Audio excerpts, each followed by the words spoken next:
Bismillahirrahmanirrahim. Assalamualaikum warahmatullahi wabarakatuh. Selamat siang, salam sejahtera untuk kita semua. Om Swastiastu, Namo Buddhaya, salam kebajikan. Bertemu lagi di acara podcast P21, program unggulan Kejaksaan Negeri Bulungan. Pada siang hari ini, saya Andi Aulia Rahman, Sarjana Hukum Magister Hukum, selaku Kepala Seksi Tindak Pidana Khusus. Pada kesempatan siang hari ini saya tidak sendiri, saya ditemani oleh narasumber kita, Bapak Dr. Andreas Haji Zainuddin MAP. Ya. Selamat siang Bapak. Selamat siang. Sehat Bapak? Alhamdulillah. Terima kasih sudah bersedia hadir di Kejaksaan Negeri Bulungan di acara podcast P21. Ya. Nah, di sini saya ingin menerangkan sedikit tentang podcast P21 Kejari Bulungan. Adapun tujuan dari podcast P21 ini adalah sebagai sarana penerangan hukum untuk informasi kepada masyarakat Bulungan dan masyarakat Kabupaten Tanah Tidung. Nah, kembali lagi di acara kita di podcast P21. Jadi begini Bapak, adapun topik pembahasan kita hari ini adalah penyaluran bantuan sosial tunai bagi masyarakat yang terkena dampak COVID-19 di Kabupaten Bulungan. Dari informasi yang kami peroleh, banyak masyarakat yang bertanya-tanya kepada kami, banyak pertanyaan yang masuk di hotline kami terkait penyaluran dana BST ini khususnya di Kabupaten Bulungan. Pak Jai, Bapak nanti bisa menjelaskan secara detail kepada masyarakat mekanismenya seperti apa, jumlah anggaran yang disediakan oleh pemerintah baik dari pusat maupun dari daerah, kemudian nanti kendala-kendalanya menurut Bapak Dinas Sosial selaku leading sektor seperti apa, sehingga nantinya hal-hal tersebut menjadi jelas kepada masyarakat untuk memberikan informasi. Jadi langsung aja Bapak. Adapun pertanyaannya yang akan kami sampaikan, pertanyaan-pertanyaan ini semuanya yang kami rangkum Pak, yang masuk ke hotline kami terkait bantuan sosial tunai yang leading sektornya di Dinas Sosial itu sendiri. Siapa sih Pak sebenarnya yang berhak mendapatkan bantuan sosial tunai tersebut? Kemudian apakah ada aturan khusus yang mengatur tentang hal tersebut? Ya. Baik, terima kasih.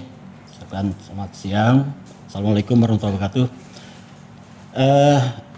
Yang mendapatkan bantuan sosial tunai adalah bantuan sosial tunai yang diberikan kepada masyarakat dalam rangka pencegahan COVID-19. Adapun kriteria penerimanya itu ada dua. Yang pertama yang diprioritaskan adalah yang masuk di dalam data terpadu kesejahteraan sosial atau singkat dengan DTKS. Data terpadu kesejahteraan sosial. Ya, itu yang dari Pusdatin Kementerian Sosial Republik Indonesia. Ya Pak. Nah, yang kedua adalah berdasarkan usulan yang dari daerah, khususnya dari Kabupaten Bulungan. Nah, itu di luar dari DTKS, artinya non DTKS. Yang pertama, yang kedua non program keluarga harapan atau singkat PKH. Yang ketiga adalah non program sembako atau yang dikenal dengan BPNT, termasuk yang di prakerja. Nah, ini yang diatur di dalam keseluruhannya dari jumlah memang 9 juta seluruh Indonesia. 9 juta Pak ya? 9 juta kurang lebih Indonesia. 9 juta orang Pak, 9 juta jiwa ya? Iya, keluarga. Oh, 9 juta keluarga. Iya, artinya keluarganya. Nah, itu 9 juta Indonesia. Khususnya Kabupaten Bulungan itu 6.722 KPM. Yang menerima nanti itu dana bantuan sosial tunainya. KPM itu apa Pak? KPM itu adalah keluarga penerima manfaat. Keluarga penerima manfaat. Ya, itu 6.722. Khusus di Kabupaten Bulungan. Bulungan. Ya. Nah, itu yang diatur oleh pertama itu surat dari Sekretaris Jenderal Kementerian Sosial Indonesia yang nomor 941/1/IDI 01 bulan 4/2020. Ya. Tanggal itu 7 April. Nah, itu menjelaskan pertama awalnya tentang data bantuan sosial tunai COVID-19. Itu awal. Itu dari data tadi itu. Yang kedua yang diatur lagi oleh eh, keputusan Dirjen Penanganan Fakir Miskin nomor 1560 garing 1 garing DI titik 01 garing 4 2020. Nah, tertanggal 9. Jadi itu ada tahapan kelanjutan. Itu tentang alokasi bantuan sosial tunai COVID-19. Jadi mulai data sampai di alokasinya pagunya. Pagu Alokasi anggaran. pagunya, ya pagu anggarannya diberikan. Iya. Itu dah. Bagaimana mekanisme atau prosedur untuk mendapatkan bantuan yang disediakan oleh Dinas Sosial Kabupaten Bulungan tersebut? Ya. Baik, cara untuk mendapatkan bantuan itu tentunya pertama adalah dari DTKS, karena semua ini adalah dari data terpadu sosial yang disampaikan oleh Kementerian Sosial, diberikan kepada Dinas Sosial untuk memverifikasi dan memvalidasi data. Nah, itu tindak lanjut kami itu sampai ke kecamatan. Ke kecamatan Pak Ya, ya? kecamatan. Dari kecamatan kita kan ada 10 kecamatan. Itu sampai semua untuk disampaikan ke kembali ke Dinas Sosial, dan kita update lagi kembali ke Kementerian Sosial. Itu nanti baru dia keluar yang namanya SP2D. SP2D terkait pencairan Pak ya? Benar jalannya. Bersama nanti dengan by name, by address-nya. By name and by address. Ya. Nah, BNPA-nya. Nah, itu yang akan diberikan. Nah, kalau yang dari daerah, usulan daerah, itu juga tingkatannya itu dari RT. Kita RT. kembali ya, dari RT naik ke desa atau kelurahan, naik ke kecamatan dan sampai ke Dinas Sosial. Jadi itu juga diupdate. berjenjang Pak ya? Berjenjang. Berjenjang. Ya, diupdate. Kalau yang dari kementerian dia dari menteri turun ke bawah. Nah, kalau kita dari bawah ke atas gitu. Oh, jadi Ya, kalau kebalikannya Pak ya? ya, itu daerah. Dari Ya. Kementerian Sosial dari atas turun ke Ya. bawah, begitupun kalau dari daerah dari bawah Ke ke atas. atas, Ya, nah, betul. begitu Pak. Ya. Jadi untuk mekanismenya sendiri ada proses verifikasi terlebih Verifikasi. dahulu Pak, Ya, validasi. kemudian dilakukan validasi, Validasi, ya. setelah datanya valid, Ya, nah, bahwa barulah dana COVID itu disalurkan. Salurkan. Nah, untuk penyalurannya sendiri Pak, apakah diterima langsung secara tunai, apakah ditransfer melalui rekening? Oh ya, untuk penyaluran ini memang ada dua. Yang pertama adalah penyaluran melalui PT Pos Indonesia. Oh, jadi ada Dua tadi. Yang pertama PT adalah Pos. Pos Indonesia. Nah, PT Pos Indonesia itu ada 3 mekanisme dia penyalurannya. Pertama adalah dia PT Pos Indonesia ini melalui ke rumah-rumah, langsung ke rumah. Itu yang pertama. Yang kedua dia melalui pengumpulan dalam komunitas.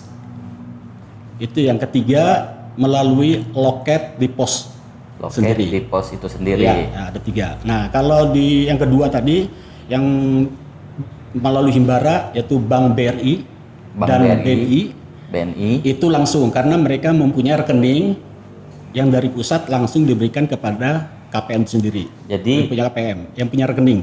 yang punya rekening terkait dengan verifikasi dan validasi Ya, tadi itu ya, ya Pak ya. ya, hasilnya Nah, ada salah punya satunya rekening. adalah rekeningnya Rekening itu. yang dia punya. Yang tidak betul. punya itu melalui pos.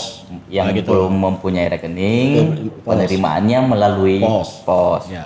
Oh, berarti untuk Dinas Sosial sendiri Pak ada bekerja sama dengan PT Pos sendiri dalam hal penyaluran dana tersebut? Ada. Ada Dan itu kerjasama sering ya? kami, sering. Oh, sering. Baik berkoordinasi maupun rekonsiliasinya itu sering kami. Oh. Sering.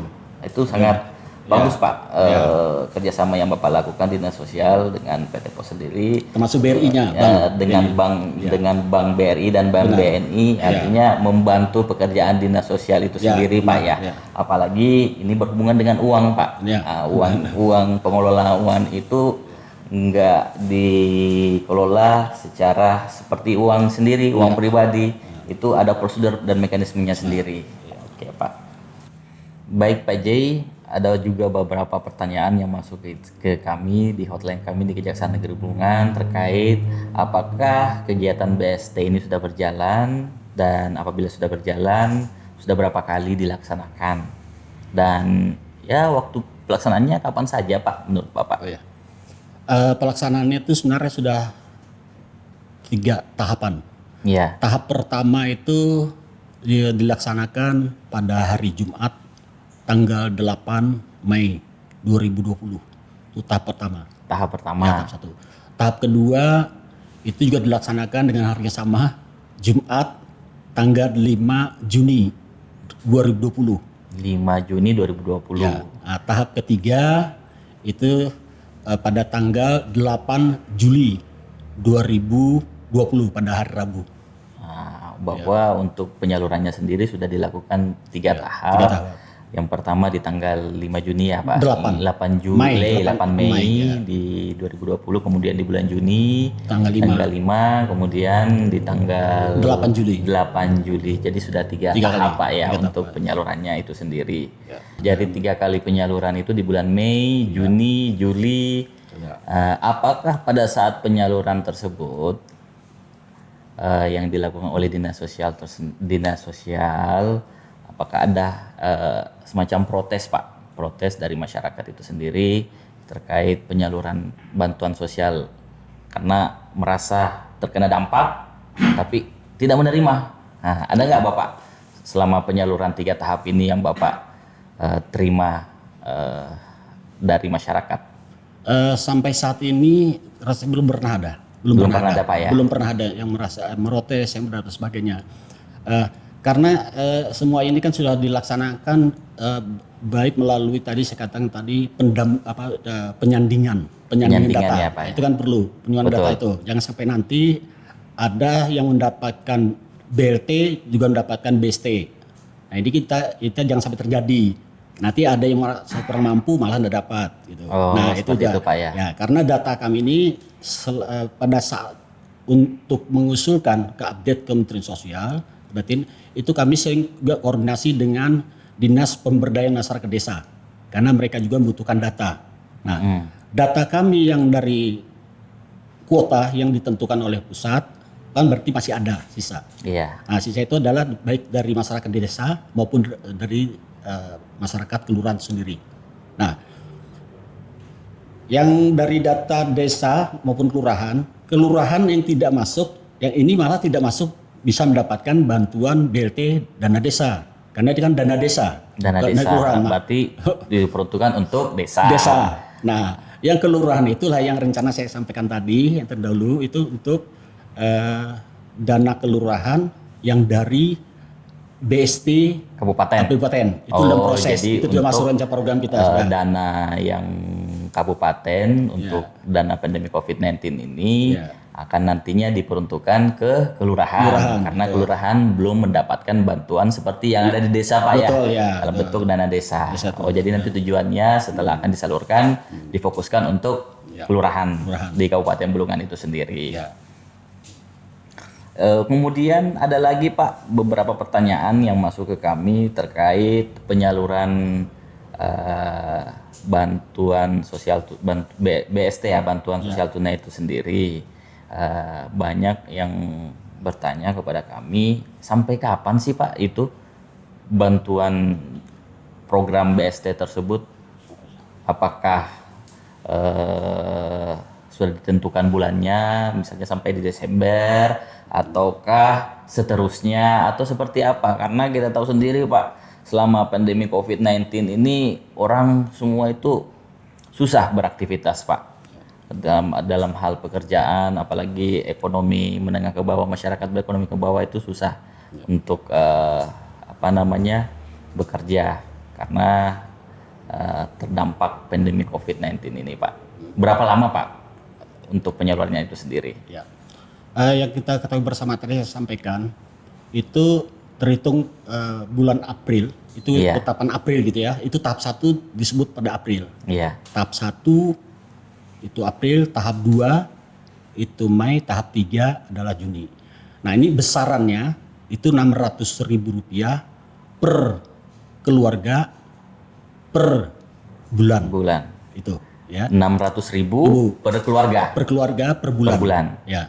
Nah itu pada saat pelaksanaannya tadi bulan Juli ya, kan kalau kita itu kan Juni tapi Juli pelaksanaannya. Nah itu sudah tahap 3.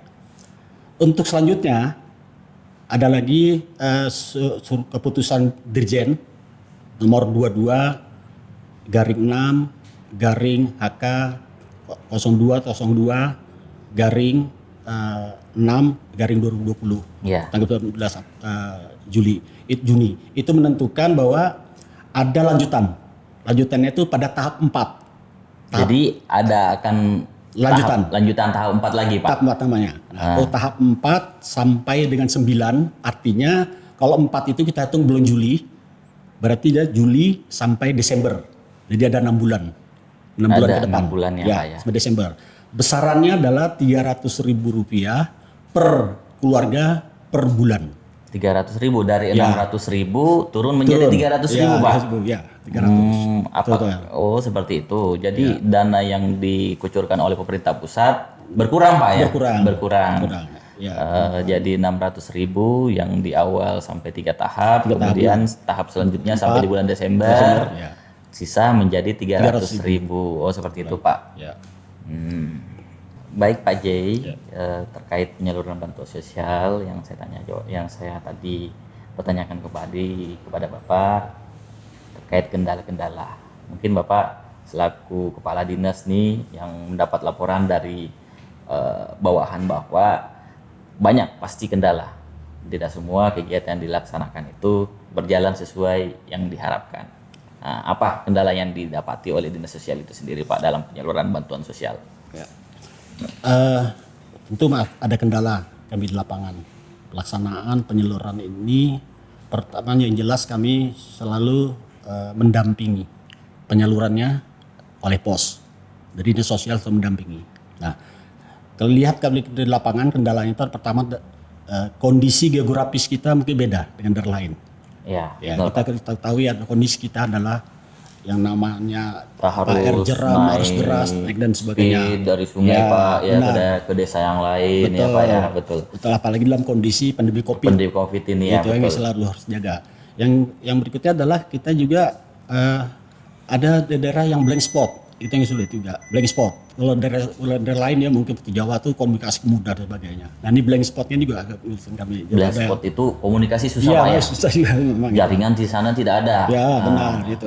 Itu harus melalui face to face, langsung datang ke sana, betul, Pak, ya? Ya, itu. Jadi memang salah satu kendala besar yang harus didalami dinas sosial dalam penyaluran BST itu sendiri, Pak, ya. Jadi pemirsa, terkadang dalam penyaluran bantuan sosial tunai ini dinas sosial sendiri mendapatkan kendala-kendala yang terkait dalam penyaluran BST, ya, Pak, ya. Ada yang pertama terkait letak geografis Kabupaten Bulungan yang memang susah untuk dijangkau keseluruhan, Pak, ya. Kita harus naik speed, harus naik sampan, ya, Pak. Itu memang susah, Pak. Kemudian ada lagi suatu desa yang tidak ada jaringan, Pak, jaringan telekomunikasi atau Bapak tadi sampaikan blank spot. Itu harus kita langsung datang ke sana, Pak, yang membutuhkan waktu mungkin ya tidak 1 hari 2 hari, harus berhari-hari baru sampai ke sana, Pak, ya, untuk penyaluran bantuannya.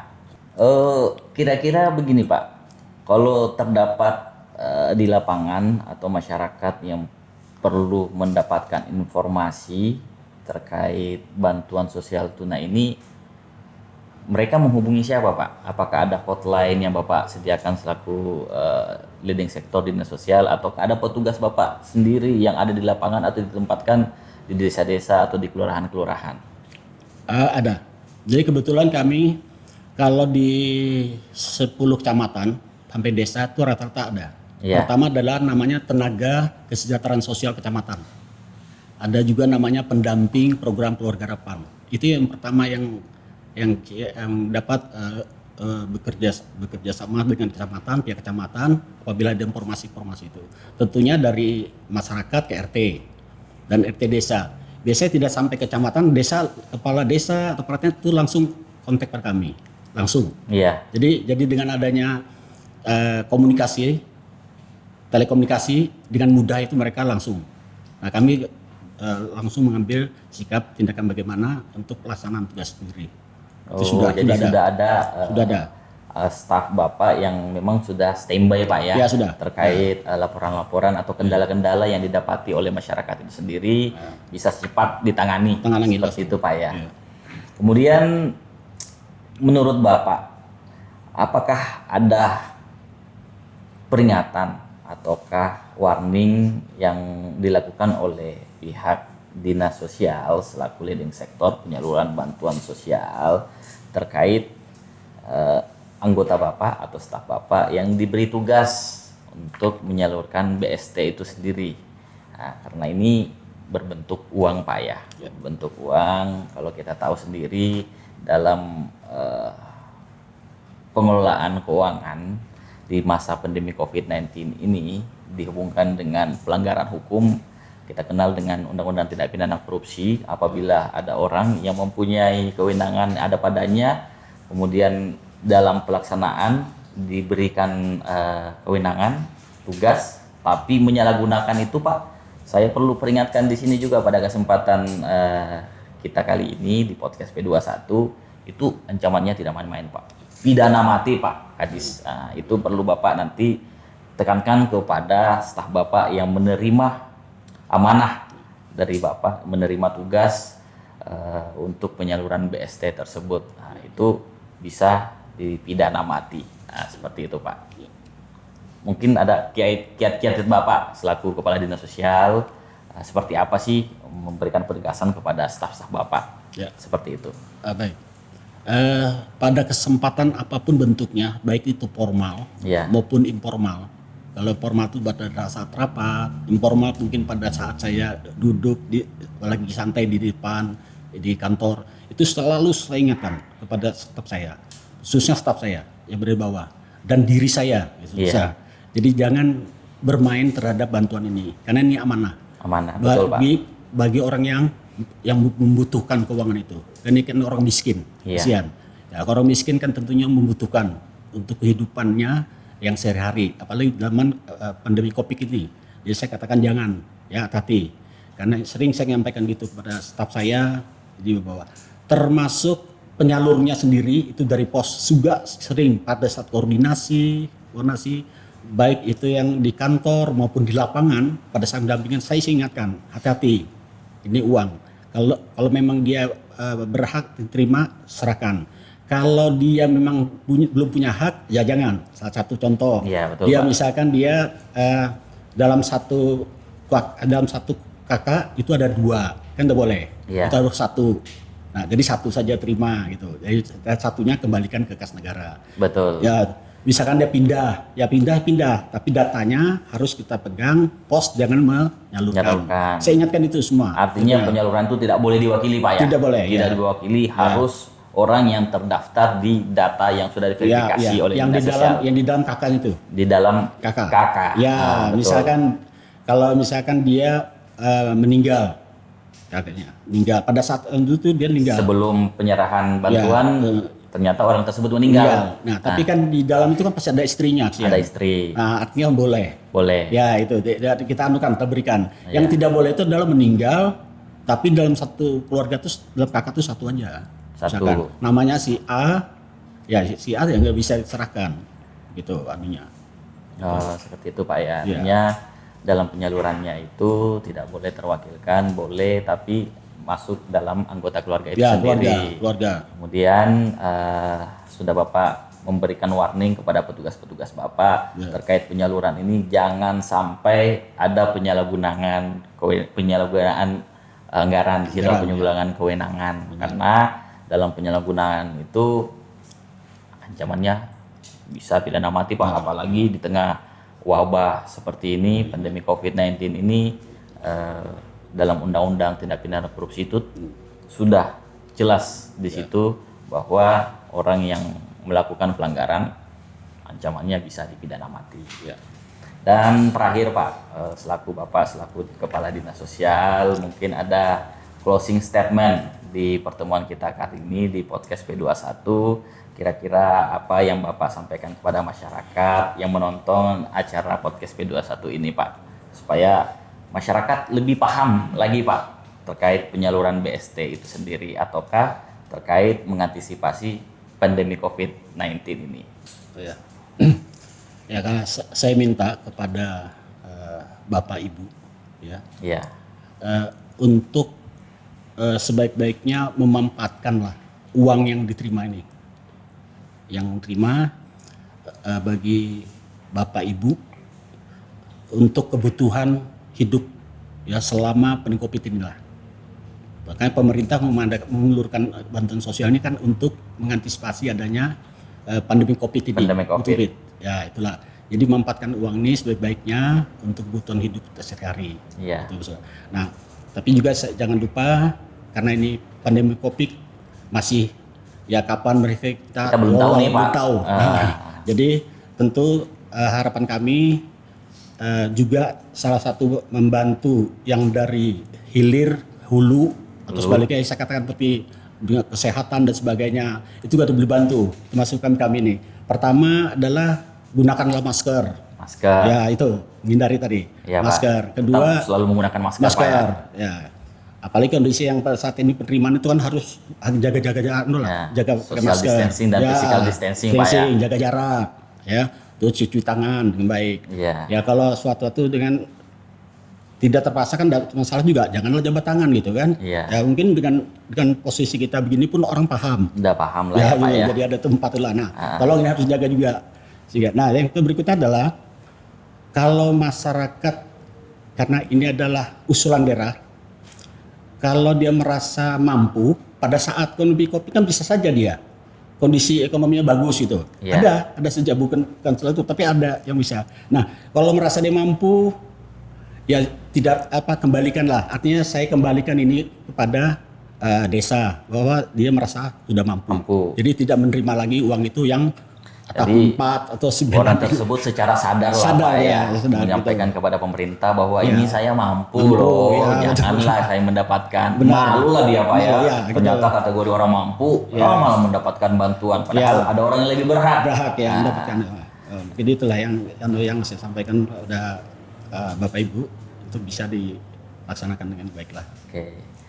Demikianlah bincang-bincang kita pada siang hari ini di acara podcast P21 di episode ketiga bersama dengan narasumber kita Dr. Andes Haji Zainuddin MAP selaku Kepala Dinas Sosial Kabupaten Bulungan, bahwa pada inti perbincangan kita kali ini terkait penyaluran BST, bahwasanya perlu diketahui sebelum dilakukan penyaluran itu sendiri ada tahap verifikasi data dan validasi yang nantinya dalam hal penyalurannya tidak ada yang tidak tepat sasaran. Seperti itu. Kemudian juga telah dilakukan beberapa tahap penyaluran di bulan Mei, di bulan Juni, di bulan Juli, dan nantinya ada beberapa tahap lagi sampai di bulan Desember yang nantinya akan lagi disalurkan kepada masyarakat. Jadi nantinya masyarakat yang terkena pandemi COVID-19 ini bersabar saja, tetap menjalankan protokol kesehatan. Nanti dinas sosial akan turun ke lapangan, turun ke rumah, menyalurkan bantuan pandemi COVID-19. Terima kasih. Sekali lagi kami ucapkan kepada narasumber sudah meluangkan waktunya di acara podcast P21 Kejaksaan Negeri Bulungan. Beli martil isinya 1, tak lupa beli paku. Ini serius bukan tipu. Bapak layak dapat P21 dari kami karena telah memberikan informasi yang cermat, jelas dan lengkap.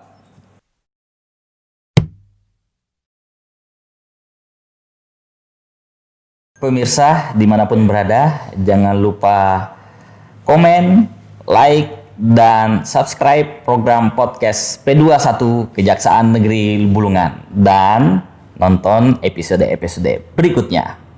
Terima kasih.